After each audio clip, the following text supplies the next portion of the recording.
Okay, so it's day 2 and technically part 2 of, well, this is really glitchy probably because my phone's glitching trying to download the first part of this video. So yesterday I read a lot and I've continued reading today without recording yet. Oops. But so last night I got to page 160, and so this is how much I've read today. Wait, no, sorry. This is how much I've read today. So I'm on page 179 right now. My mom told me to read, like she said I could read for 10 minutes before going to bed, and I thought she was going to tell me when to stop, so I just kept on reading. I read for like 30 extra minutes probably, or like an hour. I couldn't stop reading. I didn't pay attention to time. Continuing on. Okay, this Drew girl is really starting to bother me. Well, she's like, oh yeah, we're a good family. And then she also continues to talk about how her sister was a traitor. No, she was not. We don't talk about that. We talk about how she sacrificed herself to win the war. She was a hero. Girl, you do not deserve to be in charge of this cabin. Also, I'm pretty sure Piper has charm speak, because she, like, all of a sudden, the night before, she was like, no, I deserve to go. I'm the one who's talking about. And then all of a sudden everyone's like, oh yeah, she should go. And then Drew's like, girl, no. Are you serious, guys? What does she have that I don't? Sounds a little bit like charm speak to me. Okay, bye. Okay. I love that they're in Quebec right now, because they're in Canada, which is near me, because I'm literally in Canada. I live in Canada. And Quebec, just having something to do with Canada makes me happy. I remember, I think in like the 5th book, a satyr or a Grover or something being in Toronto, like somewhere in Canada, and finding out something about for the war and stuff. Or in the 4th book. I don't know, it was just something where they were in Canada and it was a satyr talking about something that happened. And I liked it, but also sad that Canada has to get involved in the war, but also I like that they're including Canada and stuff, because that's me. I'm Canada. I am Canada. I ain't Canada, but I am Canada. I don't know, when my country gets mentioned, I feel happy, because, in most things, unless they're talking about it in a negative way, but, for, Percy Jackson and stuff, I just like when it's mentioned, because, it makes me feel like I was in it, instead of just, the country itself, you know? No? If you know, you know. Okay, bye. Okay, so I bought my kid some stuff at the thrift store and I'm about to show her what it is. Now, first things first, I already showed her 1 or 2 of these things, so these first initial reactions are totally fake. I will just show what they are. So, she already has this, you already have this, but it was $3.99 in imperfect condition, so there you go. Mark of Athena, just in case something happens to the other one, maybe. And if my friend wants to, borrow it. Perfect. And also, what if your Mark of Athena book gets a mark on it? Right across the word Athena. Now you're correct. Right across I don't know. And I don't know I said now you're correct. Okay. Next, I was going to save all of these for Christmas. So this one is not Percy Jackson, but I know you're just going to eventually want to read this too. So this is for Magnus Chase. There you go. You're trying to hit the camera. Okay. And now pick 1 or 2. 2. Okay. I saw this and it was perfect. And it was $3.99. I'm faking. I saw it. She saw the front of this one already. I saw it. But she did not look in the book, only the cover, and was very bummed because why? Because, not bummed, but it's the old designs. So look at freaking Percy. Oh, he's so ugly. But they're all there. I didn't know anything was in here. I legitimately did not open this, so let's take a quick look. Oh, it's history. Close it! Don't look at it yet! No, but I know everything about it already. This is for the first series. You've seen this book before? No, I've heard of it, but I haven't actually looked at it before. But I already know all the stuff from the books that they so it's not spoilers. Okay, that literally looks perfect. This looks like a brand new freaking book. Yeah, they have all the things and everything. It's not even touched. They're not bent. Nothing. I didn't even know it had anything in it. That reminds me. Cute. She looks. That reminds me of the old library books system we used to have when I was a kid. You would have to sign your name out on a little printed card and stick it in there. Okay, now pick a number. 1 or 1. 1. You're gonna go with 1. Are you sure? I'm gonna go 10 actually. Minus 9? Minus 0. And this is the last item. Wait, this is for Heroes of Olympus? But it's ruined. Yeah, it's fine. Okay. I thought this was for the Percy Jackson the Olympian series. What? So is this for the second one? This is for the one that I'm on. Oh, perfect. So what's that one? For the first series? Yeah, this is for Percy Jackson, the Olympians. This is for the Heroes of Olympus. Excellent. So there's probably spoilers in there. I don't know anything about anything Percy Jackson related, but you're welcome. And that's gonna be like $22. Thanks. What? Spoiler? The Diary of Luke? Oh, they have the older art! Wait, do they have Nico? Okay, wait, so I don't need this. Leo! Leo Valdez, oh my god! Alright, well there you go. Oh my goddess! Did you say oh my goddess? Nerd. Accidentally. I thought the word Kronos. No, not again! Enjoy your thrift. Thanks. Everything with Percy Jackson is always gonna traumatize me. It's okay. I'm fine. Stick me in somewhere wonderful. Okay, bye! What? No, I mean like the video footage. Okay, bye. So, I've continued reading the book during school because school started. So, I've been reading it, and that means I wasn't able to record. And I didn't read a lot. I'm just past the Quebec part. And I remember one of the last things I read, I think, was, when they escaped that warehouse thing with the Cyclops. And freaking Leo just destroyed them all. Like, he killed 2 of them himself and then, like, just set one on fire or something. And then they had to leave because they were reforming. I don't remember perfectly what happened after that. I don't know where I am right now in it. But, yeah.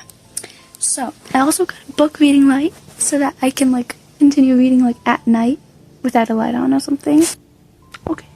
Oh, and I went roller skating today and I didn't die! Yeah! So, today I read with my friend, and oh my god.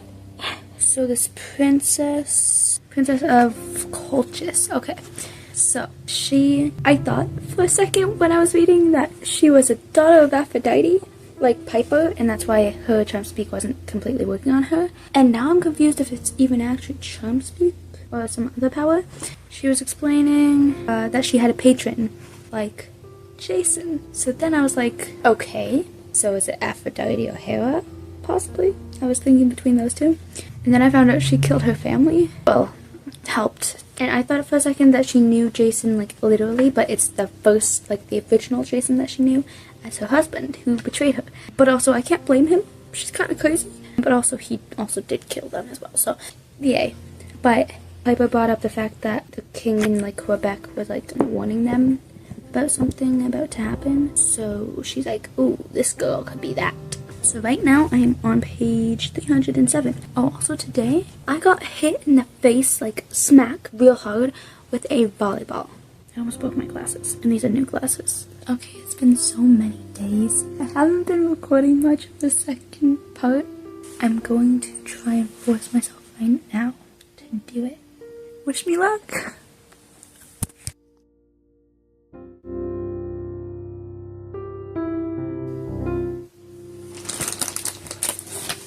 Wait. Hold on. So, in the book, the first book, in like the Tunnel of Love scene, there's no things about the chair. But in the show, that was a whole big scene. And now, in this, they're talking about the chair. I gotta go too, though. No, I need to go eat. Okay. I'll be back. I need to go eat, though. So. I'm back. My back hurts. Don't have too much time. Hey Google, what time is it? It's 8:44 p.m. 8:44, and I go to bed at 9:30. Let's see how far I can get. This is how much I have left. I mean, hey, I'm going pretty fast for this book size. I'm proud of myself. So I'm going to continue reading. Wish me luck. Jason and they were about to fight? No! This is not okay. Oh, this is what the prophecy meant. Wasn't there something in the prophecy where it was like they were supposed to fight? Or like someone told them they were supposed to fight? Hera, right? Oh my gosh. Okay, news. Apparently, the princess girl, her aunt is Circe? One of those. Is that supposed to be something I knew? Am I supposed to know this? I don't know things about Greek mythology. I know one. Oh my god, I only have 29 minutes. continuing on. Okay, so the gods weren't in contact with anyone for so long, and now all of a sudden, Hephaestus is in Leo's dream? I haven't read past that. It's just, Holy Father, boy. I should think you'd know the difference. That's all I got to right here. And then I paused. Also, Piper is a girl boss. I love her. But also, girl, just tell him about your dad. My gosh. Okay. Anyways, continuing. I don't have a lot of time. It's like 9:28. But Festus is gone. He disintegrated. It's not okay. Rick, stop. Don't even do this to me. I'm genuinely gonna cry. Okay, I'm gonna try to get in a tiny bit more before bed. Wish me luck. Okay, I'm about to go to bed. Got a bit of extra time to finish my chapter, and then I realized I was almost done. So I started another, but then realized there was a lot left of that chapter, so I'm gonna pause it on the page that I finished. But today I started on page 307, and I'm now on page 353. Not as much as the other time when I did it for the part 1. That day I got a lot done, and I was very proud of that. Dang it, I have to get to school tomorrow. Okay, luckily tomorrow's Friday, so bye.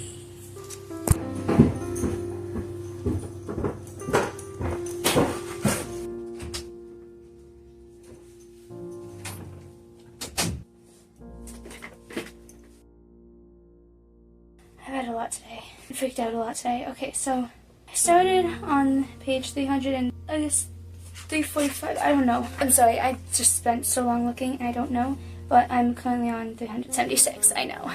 Wait, no. Last night I ended on 350 something. 353. Okay, started 353. Now I'm on 376. I thought I got through more. I was preparing myself to read, but now I don't know if I can read. Look at how much I have left. Out of this much. I gotta do it, don't I? I don't know if I can make myself read right now. I'm not gonna. Bye. Oh yeah, the wolves. Okay, here's the plan. I'll kill them all, and you guys escape. And that's Coach Hedge speaking. I just realized there was stuff I wanted to talk about yesterday when I was recording, and then I didn't because I was too tired to. There were some really funny things. So there was this one part when they entered the cave, or like when she woke up in the cave, Piper was like, how did you meet us? And then he's like telling her the story and then acting as if it was all just kind of mostly luck. And then the coach is like, kid's being modest. You should have seen him. Hey, yeah, slice, boom with the lightning. Coach, you didn't even see it, Jason said. You were outside eating the lawn. But the Sado was just warming up. Then I came in with my club and we dominated that room. Afterward, I told him, kid, I'm proud of you. If you could just work on your upper body strength. Coach, said Jason. Yeah? Shut up, please. Sure. That's so funny to me. I love how when like Hephaestus communicated with Leo in his dream, it didn't seem that like big of a deal at the time. But then when he's explaining it to the others, like Piper's like, oh, I can't imagine how scary that must have been with him with all the static. And then it was just like really funny scene in general, but she didn't realize, she thought it was a serious thing because obviously if it wasn't Leo in that scene, yeah, it would probably be scarier.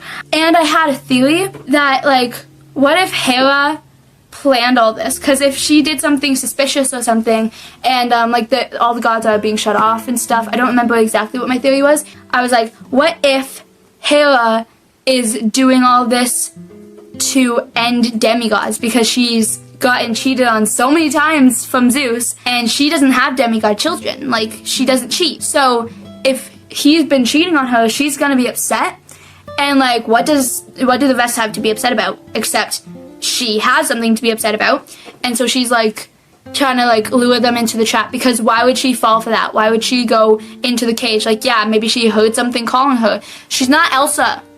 And also, there's no reason why she would follow it.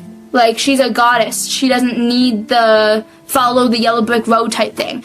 So I'm thinking, what if she did that on purpose and it's all a trap? And that's why Jason doesn't remember anything, because he's the only one who would have memories of her. And then the rest don't know her personally, so they wouldn't know that it's a trick. And even like Hephaestus is like, it doesn't make sense, she's being suspicious. I'm on page 376 and there's 553. Hey Google, how much is 553 minus 367? 186. No, I thought it was closer to being done. Ugh. Wish me luck. The king of wolves, Coach Hedge finished, an immortal, smelly, vicious smite. LeCowan growled. I will tear you apart, fawn. Oh, you want some goat, buddy? Because I'll give you goat.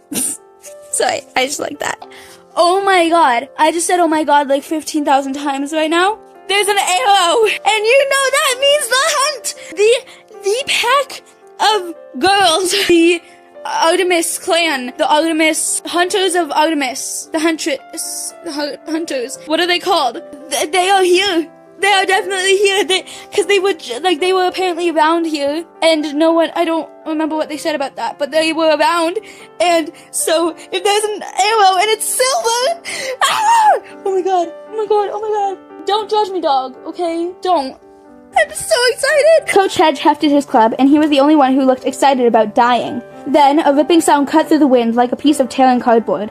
A long stick sprouted from the neck of the nearest wolf, the shaft of a silver arrow. The wolf writhed, I need to search up that word, and fell, melting into a puddle of shadow. More arrows. More wolves fell. The pack broke in confusion. An arrow flashed toward LeCowan, but the Wolf King caught it in midair. Then he yelled in pain. When he dropped the arrow, it left a charred, smoking gash across his palm. Another arrow caught him in the shoulder, and the Wolf King staggered. Curse them! LeCowan yelled. He growled at his pack, and the wolves turned and ran. LeCowan fixed Jason with those glowing red eyes. This isn't over, boy. The Wolf King disappeared into the night. Seconds later, Piper heard more wolves baying, but the sound was different, less threatening, more like hunting dogs on the scent. A smaller white wolf burst into the cave, followed by two more. Hedge said, Kill it? No! Piper said. Wait! The wolves tilted their heads and studied the campers with huge golden eyes. A heartbeat later, the masters appeared. A troop of hunters in white and gray winter camouflage, at least half a dozen! All of them carried bows, with quivers of glowing silver arrows on their backs. Their faces were covered with parka hoods, but clearly they were all girls. One, a little taller than the rest, crouched in the firelight and snatched up the arrow that had wounded LeCowan's hand. So close! She turned to her companions. Phoebe, stay with me. Watch the entrance. The rest of you, follow LeCowan. We can't lose him now. I'll catch up with you. The other hunters mumbled agreement and disappeared, heading after LeCowan's pack. Dahlia's in charge! Hell yeah! The girl in white turned toward them, her face still hidden in her parka hood. We've been following that demon's trail for over a week. Is everyone alright?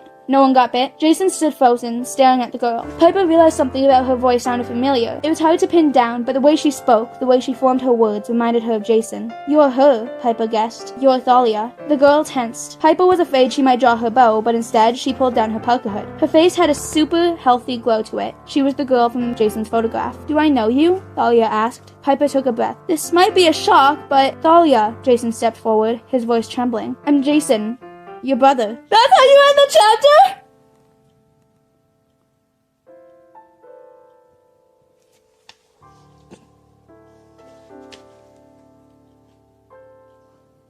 Ah! No! Oh my god! Okay, I added the S because I keep on forgetting to. Ah! Oh my god! Hold on. Okay, I'm gonna read this scene again. For a minute, Jason and Thalia faced each other, stunned. Then, Thalia rushed forward and hugged him. My god, she told me you were dead! She gripped Jason's face and seemed to be examining everything about it. Thank Artemis, it is you! That little scar on your lip! You tried to eat a stapler when you were 2! Leo laughed. Seriously? Hedge nodded like he approved of Jason's taste. Staplers. Excellent source of iron. It's so funny. Okay, continuing. I don't know why, but I'm really enjoying reading his backstory, and I kind of wanted to read it to you guys out loud because I was having, like, sad moments. Like, I made it sound like I was crying for Thalia, and I don't know if she's supposed to be crying, but yeah. Anyways, this is a long backstory. Get your popcorn. Okay. Jason, I'm not sure how to say this. Our mom wasn't exactly stable. She caught Zeus's eye because she was a television actress, and she was beautiful, but she didn't handle the fame well. She drank, pulled stupid stunts, she was always in the tabloids, she could never get enough attention. Even before you were born, she and I argued all the time. She knew Dad was Zeus, and I think that was too much for her to take.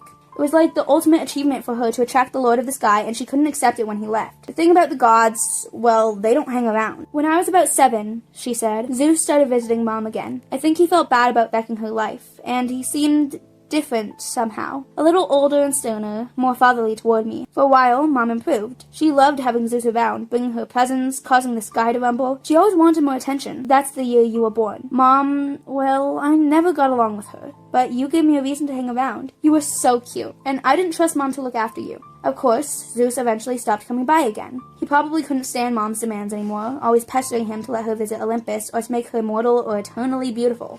When he left for good, Mom got more and more unstable. That was about the time the monsters started attacking me. Mom blamed Hera. She claimed the goddess was coming after you too, that Hera had barely tolerated my birth. But 2 demigod children from the same family was too big an insult. Mom even said she didn't want to name you Jason, but Zeus insisted, as a way to appease Hera because the goddess liked that name. I didn't know what to believe. If I'd known you were alive, gods, things would have been so different. But when you were 2, Mom packed us in the car for a family vacation. We drove up north toward the wine country to this park she wanted to show us. I remember thinking it was strange because Mom never took us anywhere and she was acting super nervous. I was holding her hand, walking you toward the big building in the middle of the park, and she took a shaky breath. Mom told me to go back to the car and get the picnic basket. I didn't want to leave you alone with her, but it was only for a few minutes. When I came back, Mom was kneeling on the stone steps, hugging herself and crying. She said you were gone. She said Hera claimed you and you were as good as dead. I didn't know what she'd done. I was afraid she'd completely lost her mind. I ran all over the place looking for you, but you just vanished. She had to drag me away, kicking and screaming. For the next few days, I was hysterical. I don't remember everything, but I called the police on Mom and they questioned her for a long time. Afterward, we fought. She told me I'd betrayed her, that I should support her like she was the only one who mattered. Finally, I couldn't stand it. Your disappearance was the last straw. I ran away from home and I never went back, not even when Mom died a few years ago. I thought you were gone forever. I never told anyone about you, not even Annabeth or Luke, my 2 best friends. It was just too painful. Chiron knew. Jason's voice sounded far away. When I got back to camp, he took one look at me and said,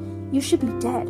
That's what that meant! That doesn't make sense, Thalia insisted. I never told him. Hey, Leo said. Important thing is you've got each other now, right? You two are lucky. Thalia nodded. Leo's right. Look at you. You're my age. You've grown up. But where have I been? Jason said. How could I be missing all that time? And the Roman stuff. Thalia frowned. The Roman stuff? Your brother speaks Latin, Leo said. He calls gods by their Roman names, and he's got tattoos. Leo pointed out the marks on Jason's arm, then he gave Thalia the rundown about the other weird stuff that had happened. Boreas turning into Aquilon, the Cowan calling Jason a child of Rome, and the wolves backing off when Jason spoke Latin to them. Leo plucked her bowstring. Latin. Zeus sometimes spoke Latin, the second time he stayed with Mom. Like I said, he seemed different, more formal. Oh my god! That's what that meant! You think he was in his Roman aspect? Jason asked. And that's why I think of myself as a child of Jupiter? Possibly, Thalia said. I've never heard of something like that happening, but it might explain why you think in Roman terms. Why you can speak Latin rather than ancient Greek. That would make you unique. Still, it doesn't explain how you survived without Camp Half-Blood. Child of Zeus or Jupiter or whatever you want to call him. You would have been hounded by monsters. If you were on your own, you should have died years ago. I know I wouldn't have been able to survive without friends. You would have needed training. A safe haven. He wasn't alone, Theo blurted out. We've heard about others like him. Thalia looked at him strangely. What do you mean? Leo told her about the slashed-up purple shirt in Midia's department store, and the story the Cyclops told about the child of Mercury. I can't speak! And the story the Cyclops told about the child of Mercury who spoke Latin. And the story the Cyclops told about the child of Mercury who spoke... And the story the Cyclops told about the child of Mercury who spoke Latin. Finally! Okay. Isn't there anywhere else for demigods? Leo asked. I mean, besides Camp Half-Blood. Maybe some crazy Latin teacher has been abducting children of the gods or something, making them think like Romans. As soon as he said it, Leo realized how stupid the idea sounded. Thalia's dazzling blue eyes studied him intently, making him feel like a suspect in a lineup. I've been all over the country, Thalia mused. I've never seen evidence of a crazy Latin teacher or demigods in purple shirts. Still, her voice trailed off, like she just had a troubling thought. What? Jason asked. Thalia shook her head. I'll have to talk to the goddess. Maybe Artemis will guide us. She's still talking to you? Jason asked. Most of the gods have gone silent. Artemis follows her own rules, Thalia said. She has to be careful not to let Zeus know, but she thinks Zeus is being ridiculous closing Olympus. She's the one who set us on the trail of the Cowan. She said we'd find a lead to a missing friend of ours. Percy Jackson, Leo guessed. The guy Annabeth is looking for. Thalia nodded, her face full of concern. Leo wondered if anyone had ever looked that worried all the times he'd disappeared. He kind of doubted it. So what would the Cowan have to do with it? Leo asked. And how does it connect with us? We need to find out soon, Thalia admitted. If your deadline is tomorrow, we're wasting time. Alos could tell you. The white wolf appeared again at the doorway and yipped insistently. I have to get moving, Thalia stood. Otherwise, I'll lose the other hunter's trail. First, though, I'll take you to Aeolus's place. If you can't, it's okay, Thalia said, though he sounded kind of distressed. Oh, please, Thalia smiled and helped him up. I haven't had a brother in years. I think I can stand a few minutes with you before you get annoying. Now let's go. Ending that chapter for you. Bye! Okay, so I really want to read more, but like my throat hurts so much from reading. This is how much I read in total. Started on page 376 and I'm now on 410. 143? I only read 40 pages? Seriously? No! Oh, I thought I did better than that. Damn it, I thought I read so much. Why is it hurting my throat so much? Oh my gosh. That's only 40 pages, guys. Is 40 pages a lot? I don't know. It's a lot to me, apparently. That took me like 2 hours to get through. What? I have so much left then. Oh my gosh. This is how much I've already read. This is like my 3rd week already of reading this. Oh my gosh. Okay. Ugh. That was a lot for me. A lot just got unpacked, and apparently Thalia thinks that he's the hint to find Percy. My goodness, they're just skimming past all the Percy stuff. And then, oh, the compliment that Piper just gave this girl. Are you a ghost? He asked, which is, he is Jason. Right away he knew he'd insulted her. The smile turned into a pout. I'm an aura, sir. A wood nymph, as you might expect, working for the Lord of the Winds. My name is Melly. We don't have ghosts. Piper came to the rescue. No, of course you don't. My friend simply mistook you for Helen of Troy, the most beautiful mortal of all time. It's an easy mistake. Wow, she was good. The compliment seemed a little over the top, but Melly the Aura blushed. That's an amazing compliment. Good job, Piper. Loving ya.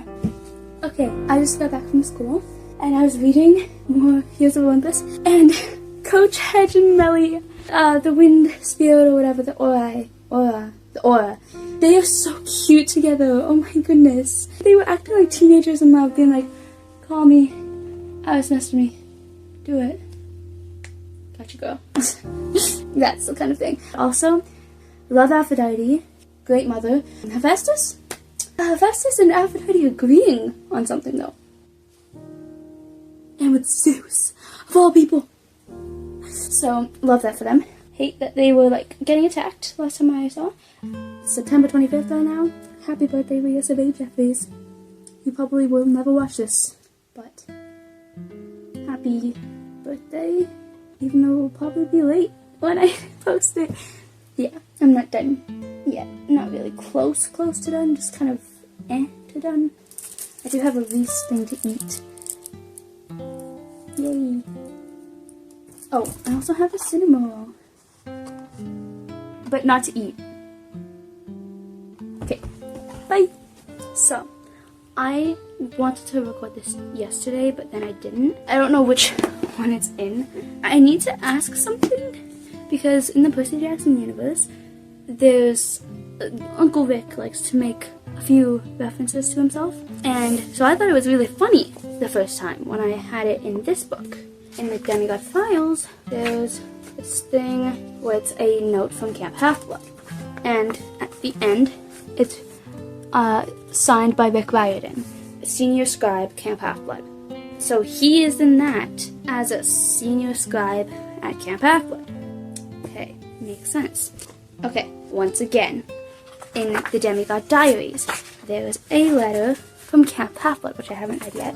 And so this one has a bit more info on like the last part there. It says, sincerely, Rick Riordan, senior scribe, Camp Half-Blood, Long Island, New York. So, in 2 of them, he's a senior scribe.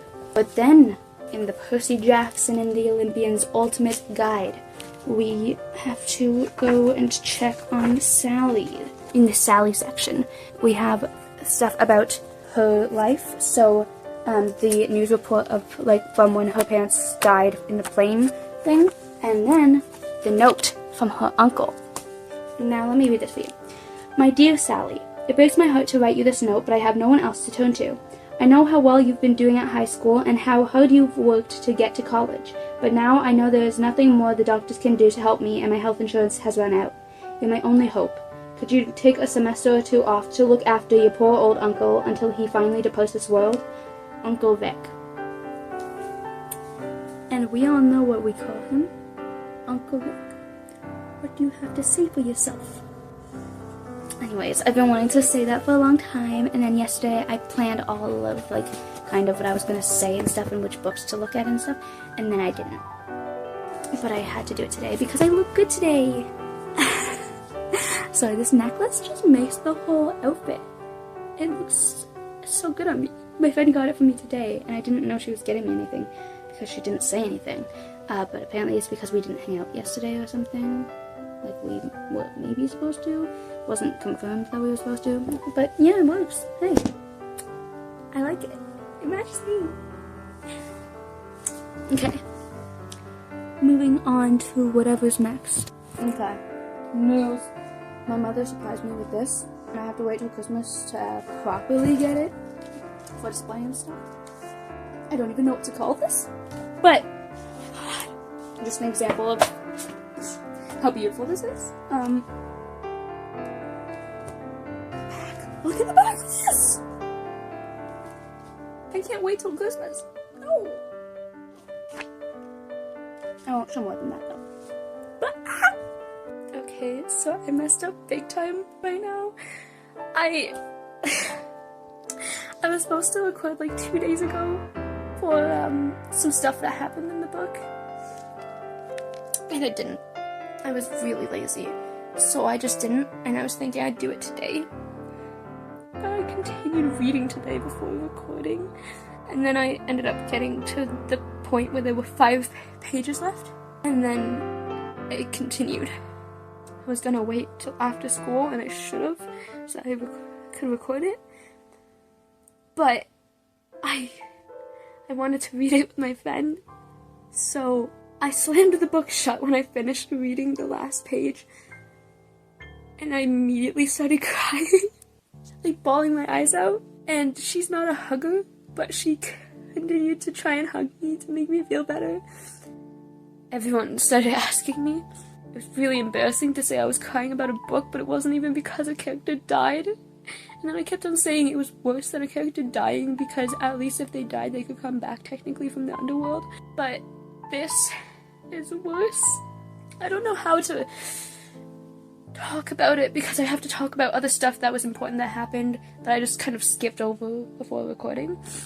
I think it was when they got to the pit and were fighting the giant guy, the king of the giants, and Gaia, or Gia, but I say Gaia, was coming back and like making Hera sink. No, that was today. They started the fight, I think, is where I left it, and then I started back today where they were like fighting, and then they ended up freeing Hera, and so she like scared off all the monsters and the giant and stuff. And then now they have a few months to make that ship, or like that boat thing that Leo drew when he was like 5 for like the big quest. And they're talking about the prophecy right now, and they're like saying like, okay, well, it says there's the 7, and Piper, Leo, and Jason are definitely part of the 7. And then they started talking about the Roman camp. I don't know how to explain that again, because I already explained it to my mom. I don't know if I can for the video, but if you're watching this video, you probably understand what it was anyway, because why would you want to watch this if it had spoilers? So, I apologize if you want me to explain, but if anything, you can read it. It's only a few pages long. If you like forgot what happened and you like don't want to reread, too bad. Go reread or search it up, because I am not explaining all that again. Now I need to read to you what happened at the last few pages. Jason. The council was nothing like Jason imagined. For one thing, it was in the big house rec room, around a ping-pong table, and one of the satyrs was serving nachos and sodas. Jason looked around the room and tried to remember everyone's name. Thankfully, Leo and Piper were sitting next to him. It was their first meeting as senior counselors. Jason had hoped Thalia would show. She'd promised, after all. But she was nowhere to be seen. Chiron had told him not to worry about it. Thalia often got sidetracked, fighting monsters or running quests for Artemis, and she would probably arrive soon. But still, Jason worried. Rachel Dare, the Oracle, sat next to Chiron at the head of the table. Annabeth didn't look so relaxed. She wore armor over her camp clothes with her knife at her side and her blonde hair pulled back in a ponytail. As soon as Jason walked in, she fixed him with an expectant look, as if she were trying to extract information out of him by sheer willpower. Now, as you can see, Jason, Piper, and Leo have returned successfully, more or less. Some of you have heard parts of this story, but I will let them fill you in. Everyone looked at Jason. He cleared his throat and began the story. Piper and Leo chimed in from time to time, filling in the details he forgot. It only took a few minutes, but it seemed like longer with everyone watching him. The silence was heavy, and for so many ADHD demigods to sit still for that long, Jason knew the story must have sounded pretty wild. He ended with Hera's visit right before the meeting. So Hera was here, Annabeth said, talking to you. Jason nodded. Look, I'm not saying I trust her. That's smart, Annabeth said. But she isn't making this up about another group of demigods. That's where I came from. Romans. You expect us to believe there's another camp with demigods, but they follow the Roman forms of the gods, and we've never even heard of them? Piper sat forward. The gods have kept the two groups apart because every time they see each other, they try to kill each other. I can respect that, Clarice said. Still, why haven't we ever run across each other on quests? Oh, yes, Chiron said sadly. You have. Many times. It's always a tragedy, and always the gods do their best to wipe clean the memories of those involved. The rivalry goes all the way back to the Trojan War, Clarice. The Greeks invaded Troy and burned it to the ground. The Trojan hero, Aeneas, escaped and eventually made his way to Italy, where he founded the race that would someday become Rome. The Romans grew more and more powerful, worshipping the same gods but under different names and with slightly different personalities. More warlike, Jason said. More united, more about expansion, conquest, and discipline. Clarice shrugged like it sounded okay to her. Annabeth twirled her knife on the table, and the Romans hated the Greeks. They took revenge when they conquered the Greek Isles and made them part of the Roman Empire. Not exactly hated them, Jason said. The Romans admired Greek culture, and were a little jealous. In return, the Greeks thought the Romans were barbarians, but they respected their military power. So, during Roman times, demigods started to divide, either Greek or Roman, and it's been that way ever since, Annabeth guessed. But this is crazy. Chiron, where were the Romans during the Titan War? Didn't they want to help? Chiron tugged at his beard. They did help, Annabeth. While you and Percy were leading the battle to save Manhattan, who do you think conquered Mount Arthurs, the Titans based in California? Hold on, Travis said. You said Mount Arthurs just crumbled when we beat Kronos. No, Jason said. He remembered flashes of the battle, a giant in starry armor and a helm mounted with ram's horns. He remembered his army of demigods scaling Mount Tam, fighting through hordes of snake monsters. It didn't just fall. We destroyed their palace. I defeated the Titan Krios myself. Annabeth's eyes were as stormy as a ventus. Jason could almost see her thoughts moving, putting the pieces together. The Bay Area.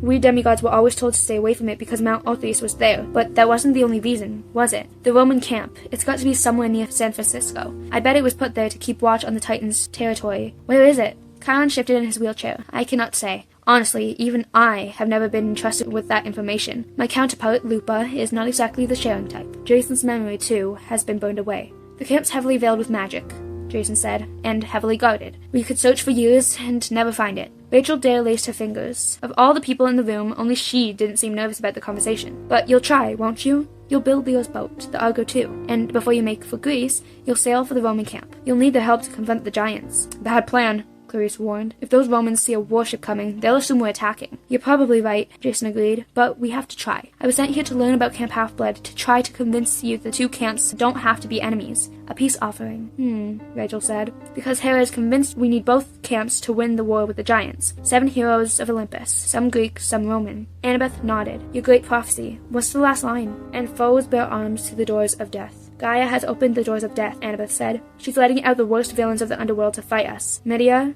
Midas, or Midas. There will be more, I'm sure. Maybe the line means that the Romans and Greek demigods will unite and find the doors and close them. Or it could mean they fight each other at the doors of death, Clarice pointed out. It doesn't say we'll cooperate. There was silence as the campers let that happy thought sink in. I'm going, Annabeth said. Jason, when you get the ship built, let me go with you. I was hoping you'd offer, Jason said. You, of all people, we'll need you. Wait, Leo found. I mean, that's cool with me and all, but why Annabeth of all people? Annabeth and Jason studied one another, and Jason knew she had put it together. She saw the dangerous truth. Hera said my coming here was an exchange of leaders, Jason said. A way for the two camps to learn of each other's existence. Yeah, Leo said. So? An exchange goes 2 ways, Jason said. When I got here, my memory was wiped. I didn't know who I was or where I belonged. Fortunately, you guys took me in and I found a new home. I know you're not my enemy. The Roman camp, they're not so friendly. You prove your worth quickly, or you don't survive. They may not be so nice to him, and if they learn where he comes from, he's going to be in serious trouble. Him? Leo said. Who are you talking about? My boyfriend, Annabeth said grimly. He disappeared around the same time Jason appeared. If Jason came to Camp Half-Blood... Exactly, Jason agreed. Percy Jackson is at the other camp, and he probably doesn't even remember who he is. I'm trying so hard not to cry again. I literally have the tears in my eyes. See what I mean? I don't know what to do anymore. Okay. My hair's a mess. My friend says it takes place months after this one, which means they didn't find Percy for months, because, also the ship would take, over 6 months to build, and they only have, about 6 months, Chiron said. So that means that when Percy wakes up, it's 6 months later. And what if he doesn't remember Annabeth? They just started dating. There's still 16 in this. This one happens during winter, which means that summer they had just started dating. And what about Grover and his mom and Tyson? Fucking Tyson. This isn't okay. Stop, Vic. Stop. I've cried 3 times already just talking about this. Okay, I hope you enjoyed this. This might be a really long one, so yeah, right now I'm probably gonna have to start the next book because I can't wait. Okay, putting the STEM book back. Get in! Book 2. I'm not ready. Bye. Hope you enjoyed.